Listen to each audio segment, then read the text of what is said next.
the ongoing thing.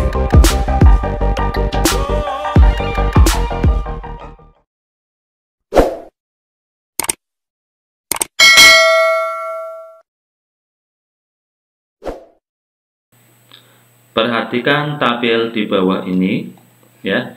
Ini diketahui ada 5 jenis larutan, ya.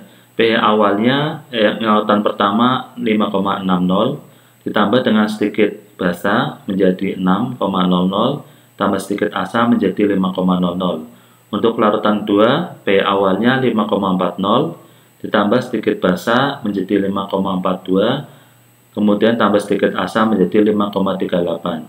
pH yang ketiga, ya, pH awalnya 5,20 ditambah sedikit basa menjadi 5,25 tambah sedikit asam menjadi 5,18.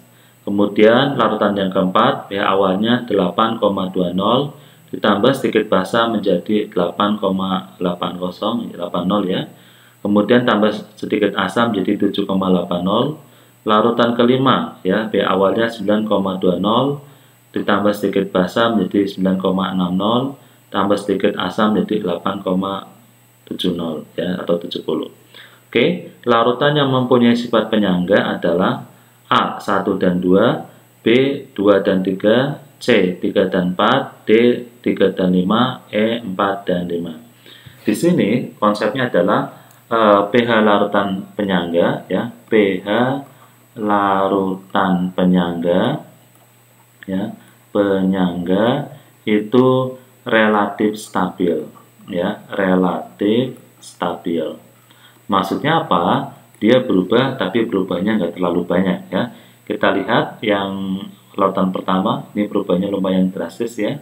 Larutan kedua, ini berubahnya nggak terlalu banyak, ya. Tambah basa, pH-nya naik, tambah asam, pH-nya turun tapi nggak terlalu banyak. Jadi larutan yang kedua ini termasuk larutan penyangga.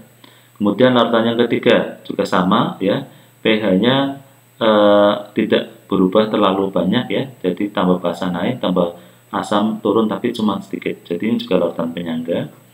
Larutan yang keempat, ya, ini 8,20 ditambah sedikit basa naik tapi lumayan agak banyak, ya, ini juga tambah asam juga turun agak banyak, ya.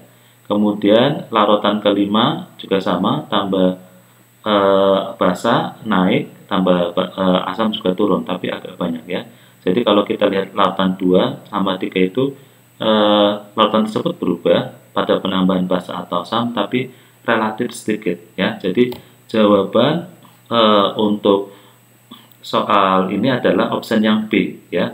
Jadi larutan yang merupakan sifat penyangga itu, ya, untuk larutan yang kedua dan ketiga.